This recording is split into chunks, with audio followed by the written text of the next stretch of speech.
Senhor é Deus e não há outro, né? Essa é a nossa fé. Hoje até no programa de rádio eu dizia isso. Se proclamamos que existe Deus, automaticamente já estamos dizendo que não existe outro, né? Porque a palavra Deus, por si, já determina que não há alguém para fazer concorrência, né? Se é Deus, é porque é Deus. Não pode existir um Deus para isso, um Deus para aquilo, um Deus para aquilo outro. Deus é Deus e só existe um. E nesta noite, nós estamos encerrando esse mês, né, em que falamos sobre morte, sobre ressurreição, sobre o céu. A semana passada o Ricardo falou aí sobre a volta de Jesus. E eu queria começar essa noite, para encerrar, né, esse mês todo, pensando numa coisa bastante simples, né? Por que a gente compra um carro, compra uma casa? Por que a gente casa? Por que a gente tem filho? Por que a gente compra roupa, pinta o cabelo, quem tem, né? Por que a gente faz essas coisas todas? Você tem ideia? Por que será?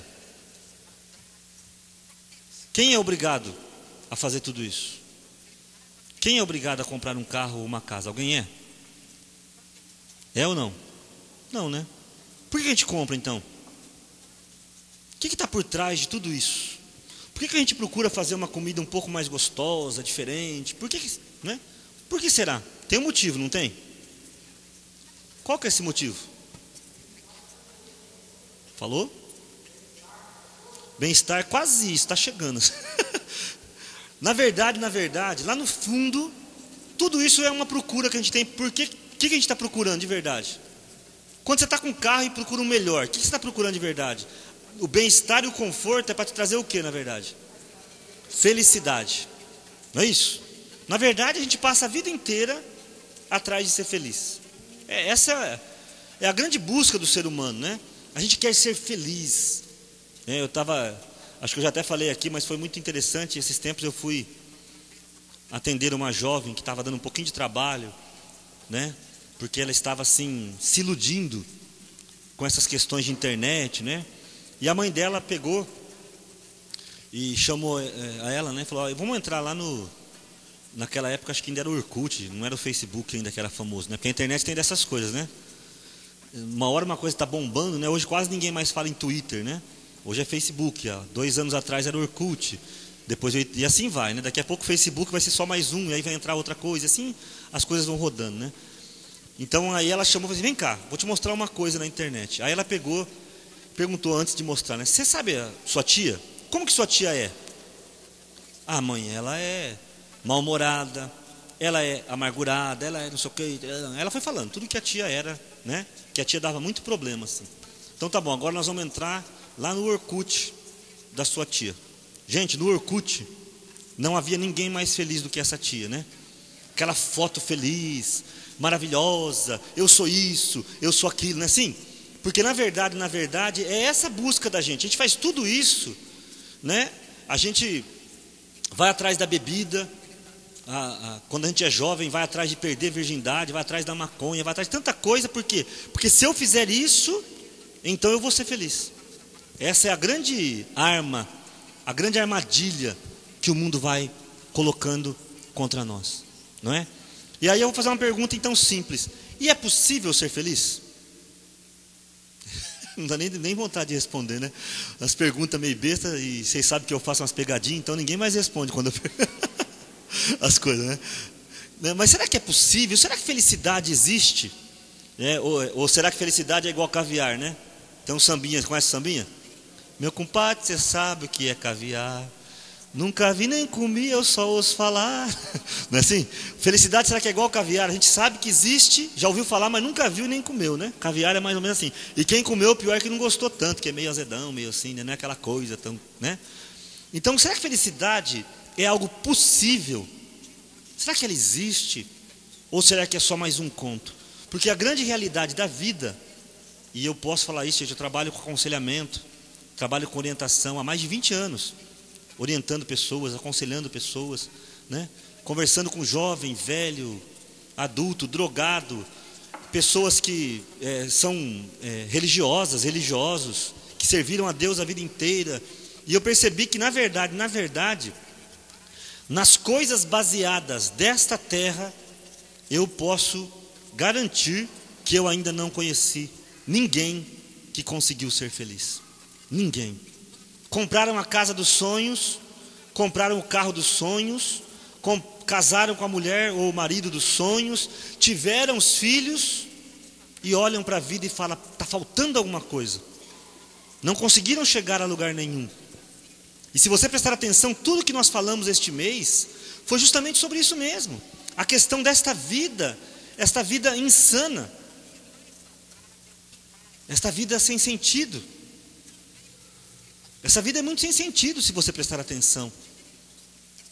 Se você prestar atenção, se esta vida for apenas por ela mesma, o apóstolo Paulo fala na segunda carta aos Coríntios, capítulo 15, né? Se nossa fé em Jesus é só para esta vida, somos de todos os homens os mais dignos de lástima. 2 Coríntios capítulo 15, versículo 19. Se for só essa vida, gente, que sentido tem? Que sentido tem? Comer, beber, dormir, morrer. Basicamente é isso. Trabalha, aposenta, né? Tanto que eu falo que é tão engraçado, a pessoa está trabalhando, ela está reclamando. E quanta gente eu atendi que quando entra na aposentadoria entra em depressão, né? Porque está com saudade do serviço que tanto reclamava antes, né? Isso acontece direto.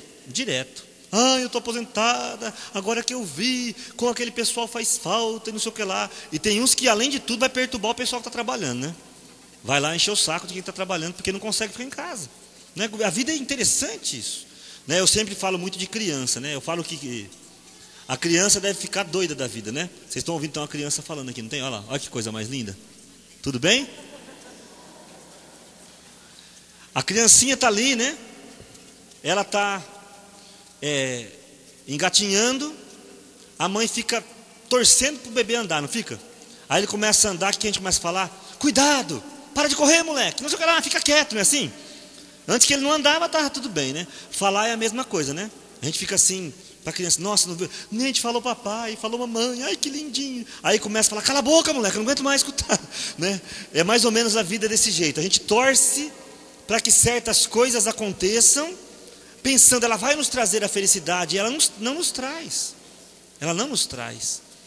Tanto que quando nós falamos aqui sobre a morte, nós falamos que a morte é a grande permissão de Deus para não nos deixar viver a vida inteira no pecado, nessa terra sem sentido, né? Eu nunca tinha prestado atenção até um certo tempo atrás, lendo a palavra, né? Por que Deus expulsou o homem do paraíso? Muitas pessoas pensam assim: Deus expulsou o homem do paraíso por causa do pecado, porque ele errou, porque ele desobedeceu. Na verdade, gente, Deus expulsou o homem do paraíso por amor.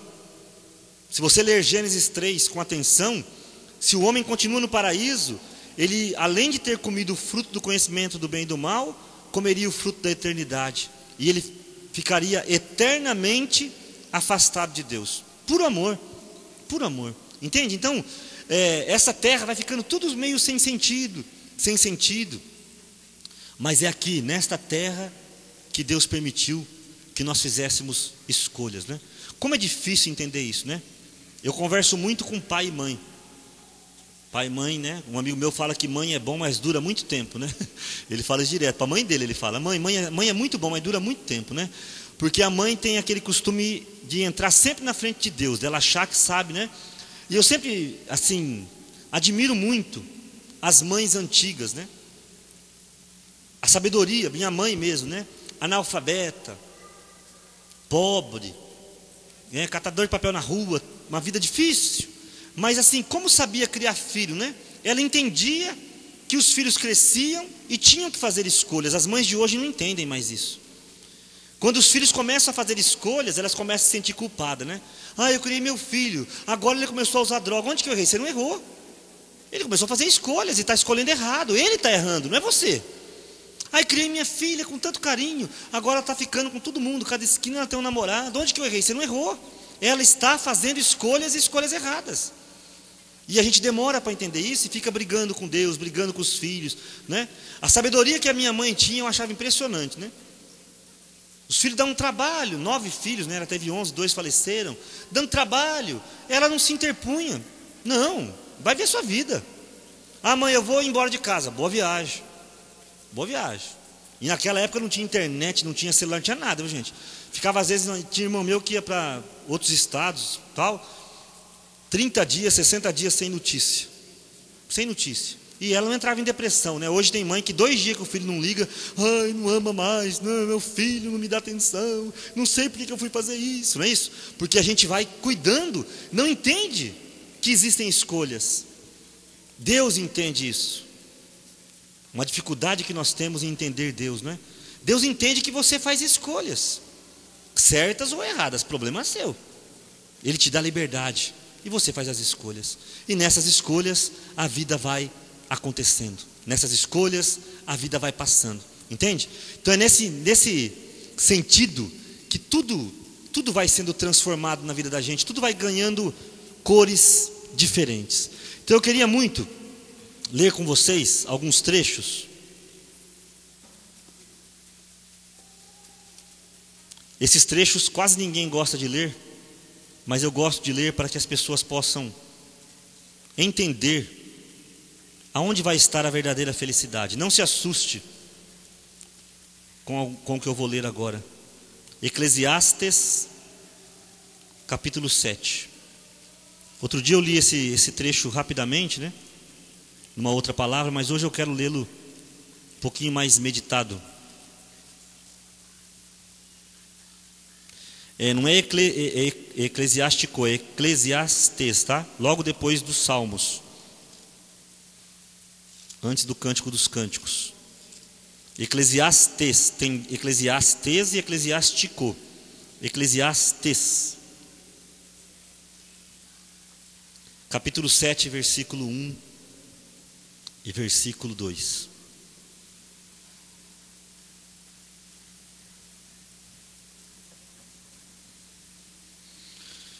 Amém? Boa fama vale mais que bom perfume. Na Ave Maria, a página 821, tá? Boa fama vale mais que bom perfume.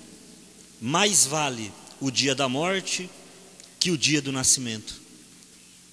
Quantos acreditam nisso? A Bíblia mente, né, gente? Essas Bíblias não prestam, vem tudo com defeito, né? Não dá nervoso dessas Bíblias? A gente passa a vida inteira com medo da morte. A gente passa a vida inteira achando que vai ser o pior dia que vai acontecer com a gente, né? Mas a palavra de Deus fala assim: mais vale o dia da morte que o dia do nascimento. O versículo 2 fala: melhor é ir para a casa onde há luto que para a casa onde há banquete, porque aí se vê aparecer o fim de todo homem e os vivos nele refletem. Essa é a palavra de Deus. Palavra de Deus, gente. Por isso que eu falo que essas igrejas que ficam pregando riqueza, paga o dízimo, que você vai, todas elas têm um tempo limitado, né? Porque a palavra de Deus ela vai de Gênesis a Apocalipse. Não adianta você pegar trechos fora do contexto, ela vale por inteiro. E a palavra de Deus é muito clara. Por que essa palavra está dizendo isso? Porque é uma realidade. A vida aqui nesta terra, gente, se ela não fosse finita, ela seria uma vida muito sem sentido. Nós passaríamos a desejar a morte. Aliás, em Apocalipse fala que a pior coisa que vai acontecer com o homem é desejar morrer e não conseguir, né? Quando chegar esse tempo de desejar morrer e não conseguir, a hora que a pessoa chega à conclusão de que a vida realmente não vale muita coisa sem Deus. Eu gosto de dizer isso e dizer também o seguinte, gente: não é a favor de suicídio, de eutanásia, não é isso que eu estou dizendo. Nós vamos chegar lá, tá? Presta atenção, não para pela metade, não. Para a gente poder saber que a vida tem um sentido, né? Agora, a vida por ela mesma, entenda bem, imagina você comprar um carro para não andar nele, comprar uma casa para não morar nela, comprar uma picanha para não comê-la, entende? A vida sem a morte seria essa coisa sem sentido. Por isso que o versículo 2 fala que a casa onde há luta é melhor do que a casa onde há festa. Se você continuar lendo, inclusive vai dizer, né? O coração dos sábios está na casa do luto, e o coração dos insensatos na casa da alegria. Versículo 4 fala isso. O coração dos sábios está na casa do luto. Por quê? Porque ele sabe que ali vai haver uma reflexão, ali pode haver uma mudança de vida, ali pode fazer com que você volte a dar sentido àquilo que antes não tinha. Então a morte, a vida, ela por si só não quer dizer nada. Quero um outro trecho interessante. Pega lá no último livro da Bíblia, no Apocalipse. Deixa eu achar o capítulo aqui.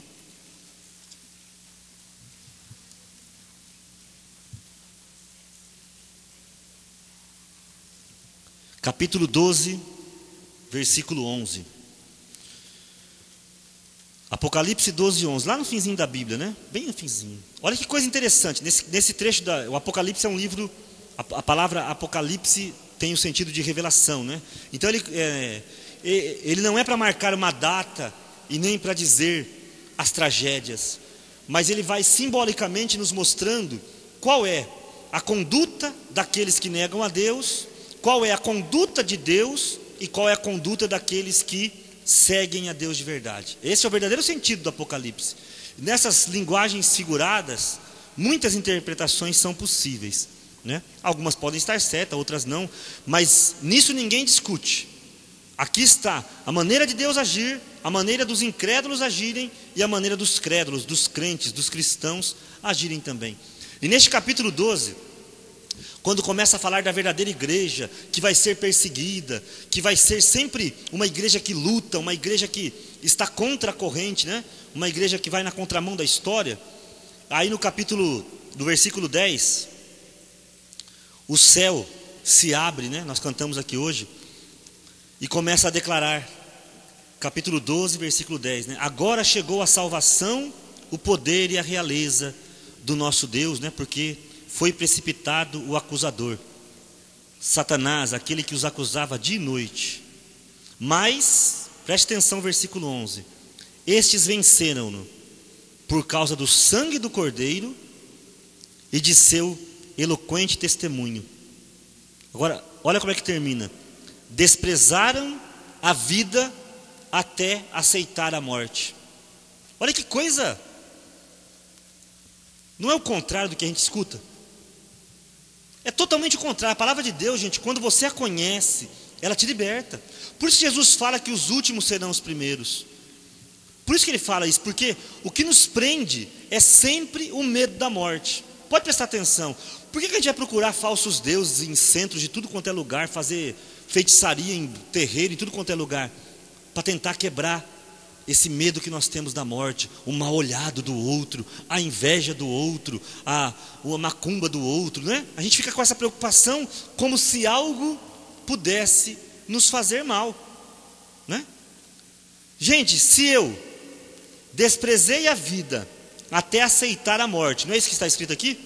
Esses são os vencedores, são aqueles que desprezam a vida e aceitam a morte. Esses são vencedores. Se você aceitou a morte, quem é que pode te fazer mal? O assaltante entrou na tua casa, colocou um revólver na tua cabeça e falou assim: eu vou atirar. Se você desprezou a vida e aceitou a morte, você fala o quê? Louvado seja Deus, hoje eu vou, né? Hoje eu vou estar diante do trono. Que maravilha, hein? Hã? Não é uma delícia? Não é uma delícia. Você olha para o ladrão e fala assim: Deus, nem leve em conta. Por isso que Jesus falou na cruz, né? Senhor, não leve em conta o que eles estão fazendo. Você olha para aquele ladrão, o cara com a arma ali e fala assim: Senhor, nem leve em conta, viu? Daqui a pouco nós vamos estar frente a frente aí, ó, né? Eu agradeço a esse doido aqui. Obrigado, Deus. Desprezar a vida e aceitar a morte. Mas isso só é possível para aqueles que conseguiram dar um sentido na vida. E é aqui que eu quero que todas essas nossas palestras, essa pregação desse mês, comece a ter um significado maior. Qual é? Para onde estamos indo? Qual o sentido desta vida? Qual é a verdadeira alegria que nós temos? Fala para mim. Há pessoas que eu percebo, né, que para elas, né, nós temos um testemunho bonito da Cíntia. Fica em pé aqui, Cíntia, por favor. Olha que coisa maravilhosa, né? A Cíntia teve um câncer no seio, né, maligno, detectado, cirurgia, e quando ela voltou, foi detectado no fígado, né? E no rim, foi também? No fígado? e no pulmão também. E aí o médico já determinou a metástase, tá certo? E ela então começou o tratamento. E para a glória de Deus, né, faz um mês, desde dezembro que você está... Quando saiu o diagnóstico da mudança aí? Semana passada, ela foi fazer os diagnósticos, sem nenhuma explicação, o médico não sabe explicar. O pulmão e o rim se tornaram benignos. Não tem mais metástase. Acabou toda a quimioterapia, acabou tudo. Ela vai tomar uma vacina uma vez por mês e está aí livre do tratamento. E Deus faz essas coisas que a gente não consegue entender, para a glória de Deus. Amém? Obrigado, Cintia. É isso mesmo, né? Pode sentar. Obrigado.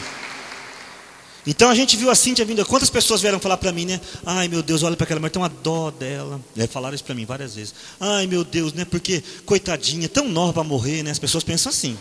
É verdade, eu estou sendo sincero aqui. E mais uma vez, quem me conhece sabe, eu nunca enterrei ninguém vivo. Não enterro, gente, eu me recuso. Gente, a pessoa está buscando ao Senhor. Vai morrer, lógico que nós vamos morrer, mas na hora certa. Agora escuta bem, quem ficou feliz com esse testemunho? Louvado seja Deus, né? E se ela não tivesse tido câncer, teríamos esse testemunho? Que coisa, né? Todo mundo quer testemunhar, mas ninguém quer passar pela tribulação. A morte é exatamente isso. Todos nós queremos a eternidade, mas esquecemos que há uma passagem, há um rito de passagem no meio do caminho. Então, se a vida não passar a ter um sentido, de um lugar para ir, meu irmão, minha irmã, eu queria que você entendesse, nós temos um lugar para ir. O que nós precisamos de entender é que esse lugar exige uma passagem. E o problema não está na nossa situação. Eu dou sempre um exemplo muito assim, claro. Imagina você que pegaram você, te colocaram uma venda ou um capuz e te colocaram atrás de um carro e vão te levar para um lugar que você não sabe onde é. Isso é bom ou ruim? O que você acha? É um sequestro. Bom ou ruim? Ruim. Mas e se for pessoas que você conhece te levando para uma festa surpresa? É bom ou ruim? Então o problema não está no capuz, tá? Não está. O problema está no carro, no fato de você estar atrás dele, encapuzado. O problema está na escuridão que você está sentindo naquele momento. O problema é quem é que está ao seu lado, né? Se for amigo, não é isso? E se for inimigo, azar. Então agora faz uma coisa com a tua vida, como fez a Cíntia. O câncer é um capuz, não é? É um capuz. O desemprego é um capuz na vida da gente. Um filho drogado é uma venda, é um capuz. O adultério, o fim de um casamento, ou a morte de uma pessoa amada, não é um capuz, não é jogando a gente no banco de trás de um carro, sem a gente saber para onde está indo. Não é assim que funciona a vida? Então a pergunta que eu faço é o seguinte: quem é que está do seu lado? Aí que está a diferença. Porque se eu sei que eu estou ali, encapuzado, né? Ali, no banco de trás de um carro, sem saber para onde eu estou indo, mas quem está ao meu lado me ama e é meu amigo, não temerei mal algum. Não é isso? Salmo 22, né? Ontem foi o domingo do bom pastor, né? Não é isso? Se eu sei quem está ao meu lado. Então o problema, gente, não está no câncer, não está no desemprego, não está no adultério, na traição, no marido ou na mulher que foi embora, no filho drogado. O problema é quem é que tem estado ao seu lado, ou trocando, do lado de quem é que você está. Porque essa é a verdade, né? Não é quem está ao meu lado também, mas do lado de quem que eu estou. Quantas pessoas vêm conversar comigo desesperadas mesmo, né? O filho, o marido, o desemprego, a dívida, isso, tal. Onde é que você tem buscado? Não é que fala a palavra? A boca fala daquilo que o coração está cheio. E a pergunta que eu faço é: do que é que seu coração está cheio? É simples. Eu me lembro, antes de eu conhecer o Senhor como eu o conheço hoje, que eu era alcoólatra. Do que meu coração vivia cheio? De pornografia, de novelas e filmes que não levavam a lugar nenhum, de músicas que também não acrescentavam nada, só traziam revolta, não é? Às vezes quero crer, mas não consigo. É tudo uma total insensatez. Aí pergunto a Deus, escute amigo, se for para desfazer, por que é que fez? Era isso que eu cantava, né? Só discutindo com Deus o dia inteiro, sabe? Né? Deus um dia ainda me paga, um dia ainda me explica como é que põe no mundo essa pobre coisica. Deus me deu as pernas tortas e muita malícia para correr atrás da bola e fugir da polícia. Um dia ainda eu sou notícia. Era assim, o dia todo brigando com Deus, o dia inteiro brigando com Deus. Então meu coração se enchia dessas coisas. A boca fala do que está cheio, coração. Eu me encho de ódio, passo o dia inteiro assistindo aqueles programas policiais terríveis, notícias que não tem nada a ver com a minha vida, tragédia, né? Tristezas. Eu converso muito com o Cassiano é policial, né? E a gente conversa com o Cassiano de vez em quando, pergunto, Cassiano, presta atenção numa coisa interessante que os jornais não falam, né? Então, por exemplo, eu não sei, você lembra quantos morreram ano passado nessa tuba? Eu não lembro mais. Quanto? Não, de assassinato eu falo, 20 e pouco, acho que foi, não lembro, 30, 20. Então morreu não sei quantas pessoas assassinadas em Araçatuba. Ninguém sai de casa, tranca a porta. Aí você pega e analisa os crimes. 80 ou 90%, né? A gente fez as contas outro dia lá.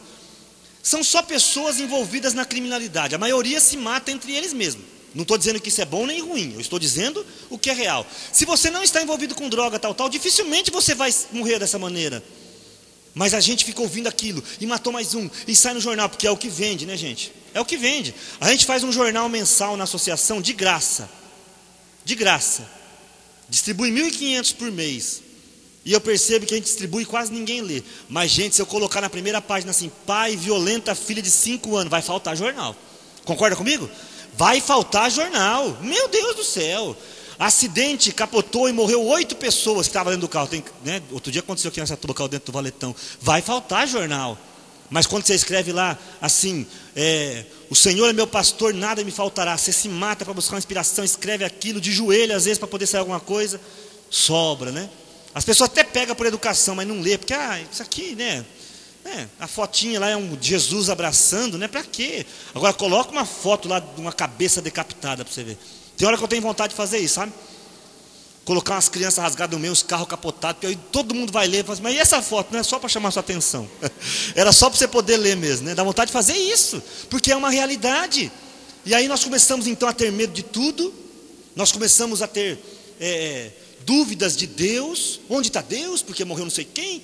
Esse é o jogo do mundo, porque nossa vida não tem sentido, o sentido é só para isso. Agora que eu construí essa casa linda, meu filho foi embora. Agora que eu fiz aquela plástica maravilhosa, meu marido arrumou outra, né? Quantas vezes eu já escutei isso, né? Porque a mulher faz plástica e não pode mexer por um tempo, né? Porque fica tudo dolorido, né? Aí o marido não aguenta esperar, arrumou outra. Ela ficou com tudo novo para o outro usar, porque não vai usar. O marido mesmo não esperou, né? Não teve paciência. Entende? É assim que funciona muitas vezes a vida. Compra um carro zero, não sai mais de casa porque tem medo de roubar. Compra uma casa nova, não sai mais porque tem medo de alguém roubar. E assim funciona a vida, porque falta o sentido maior, que é ir de encontro ao Senhor. Os discípulos, uma vez, saíram cheios de poder, né? Eles saíram e foram expulsar demônios e curar os enfermos, né? Isso está em Lucas,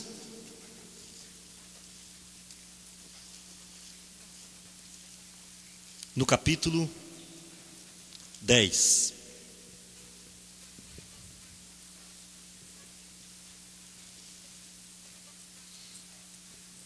Esta é a segunda vez que Jesus envia os seus discípulos, né? No capítulo 9, se você ler, ele envia os 12 e agora ele envia 72. Se você ler aí o versículo 1 em diante, vai dizer que ele designou ainda 72 outros discípulos, né? Isso está em Lucas capítulo 10, versículo 1, na Ave Maria, a página 1361, né? Então Jesus pegou os 72, chamou e enviou, né? E ele mandou então que eles fizessem, né? Visitassem as casas, dessem paz, né? No versículo 9 ele dá uma ordem maravilhosa, né?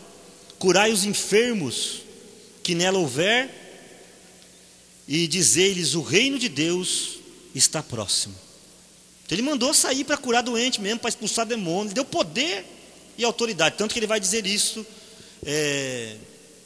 no versículo 19, né? Eis que vos dei poder para pisar serpentes e escorpiões.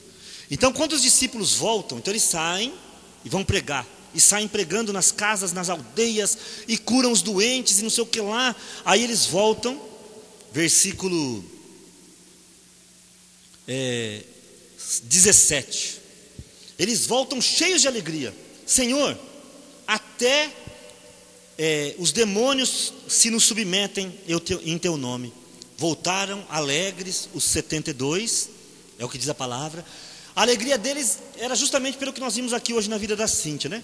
Eles viram uma cura, viram um milagre e voltaram todos felizes. Senhor, olha que maravilha, até os demônios se submetem ao teu nome. Os enfermos foram, não está escrito, né, mas subentende, os enfermos foram curados. Olha a tua obra e tal. Voltaram cheio do poder, cheio de alegria, porque viram coisas físicas. Jesus é Jesus, né? Ele é Deus.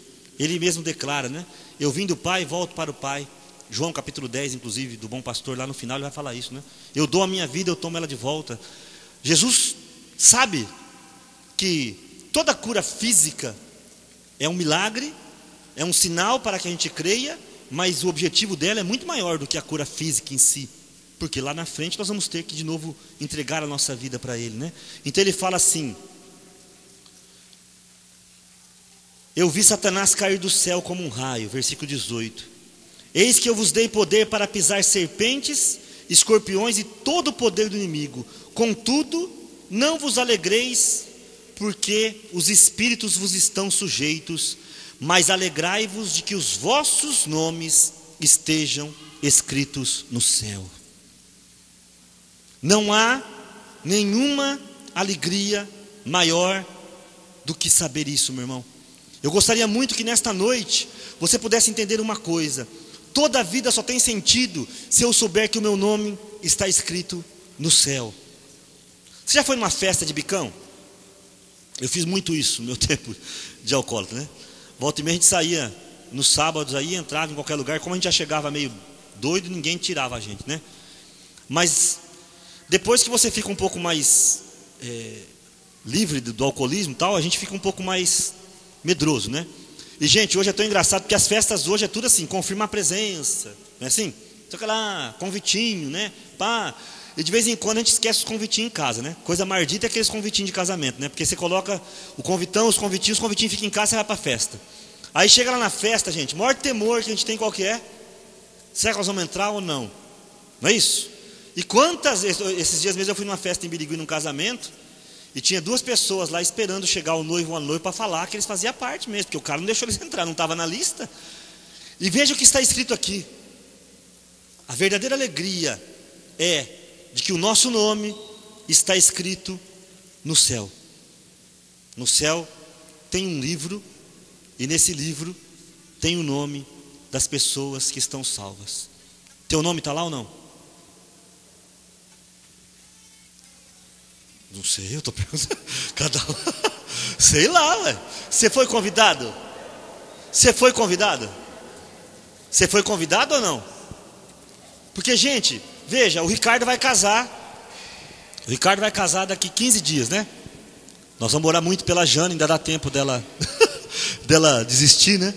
Mas o Ricardo vai casar, tá certo? Você vai no casamento do Ricardo? Por que você não vai?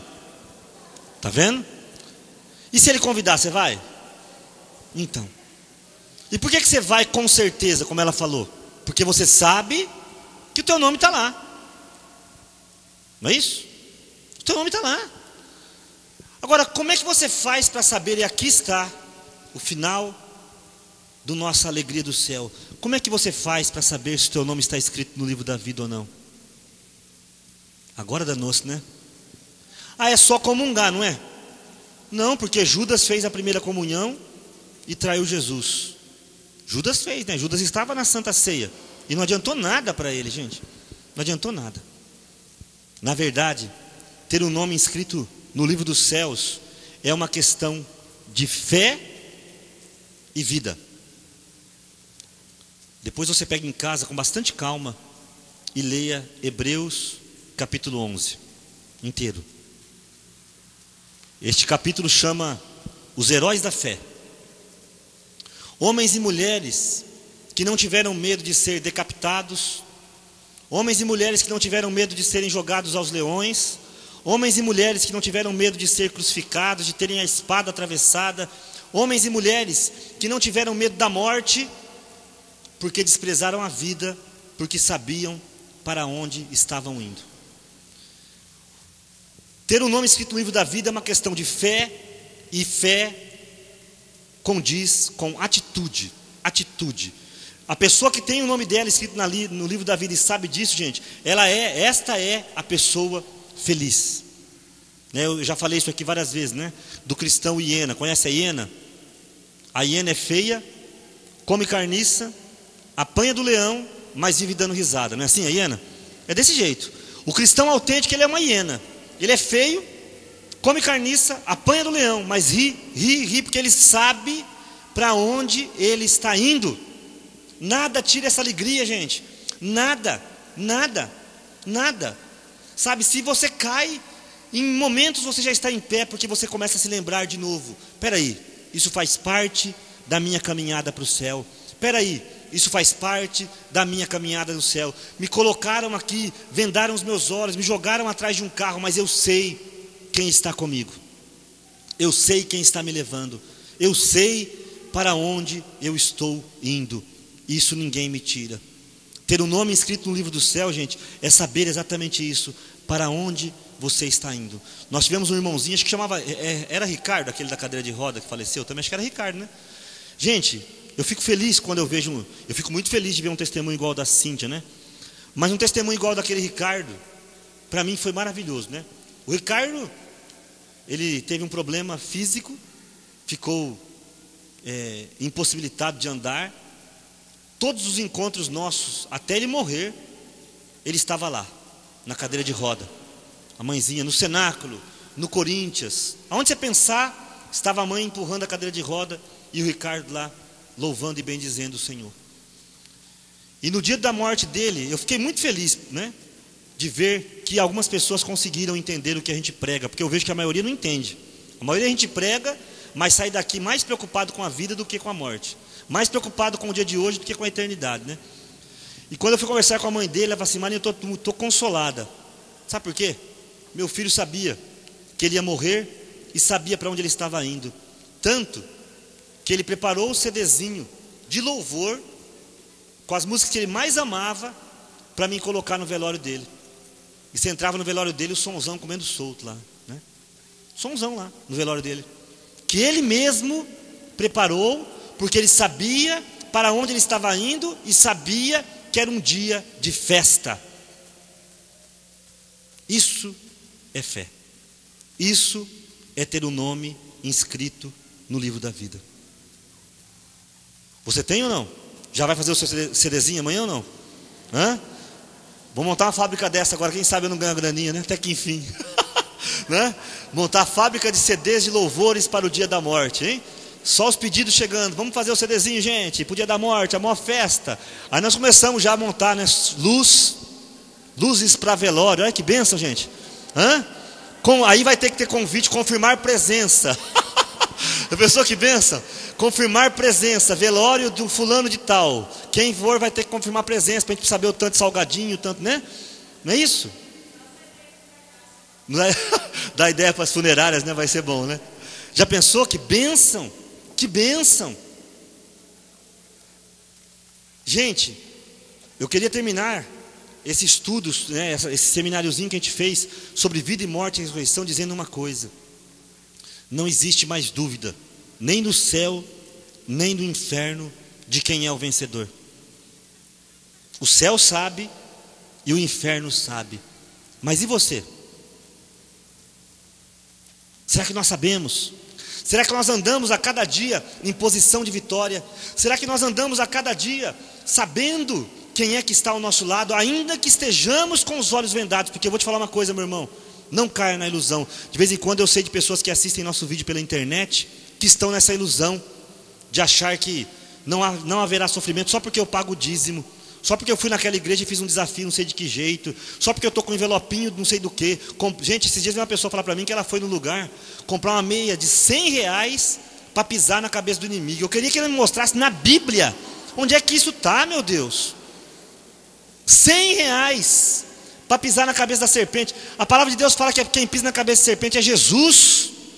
De graça. De graça. De graça, que Deus tenha misericórdia. Nunca você vai ser enganado se você conhecer esta verdade. Você pode estar vendado, você pode estar amarrado. Eu me lembro das vezes em que a gente passou por enfermidade, filha desenganada. Me lembro quando eu passei pelo desemprego, as pessoas vinham e falavam assim: faz essa simpatia. Gente, só tem uma simpatia que dá certo. É a simpatia que o Senhor tem pela minha vida. Ele é simpático comigo. Nenhuma outra dá certo. Não tem jeito. Ele é o meu Deus, Ele é o meu Senhor, Ele é o teu Deus, Ele é o teu Senhor. Então, despreza a vida, não no sentido de não vivê-la bem. Eu amo viver bem, procuro viver bem a cada dia, procuro trabalhar, procuro ter conforto, dar conforto aos meus filhos. Não me entenda errado, dizendo que eu estou atrás do sofrimento. Gente, vou falar mais uma coisa para vocês: quem vai atrás de sofrimento é burro, desculpa. Quem fica atrás de sofrimento é tonto. Não é isso que eu estou dizendo. Eu estou dizendo para você que o sofrimento acontece sim, e quando ele aparecer, fica de olhos vendados, mas você está com Jesus, Ele está te levando para o melhor lugar do mundo. Ele nunca tem menos do que o melhor para nós, amém? Nunca tem menos do que o melhor, e é isso que nós precisamos ter em mente, para que a gente não seja enganado nesta vida, porque a gente corre o risco de ser enganado nesta vida e perder a outra, porque ficamos fazendo troca com homens que se dizem deuses. Então presta atenção, traz a tua vida nesta noite para a presença do Senhor.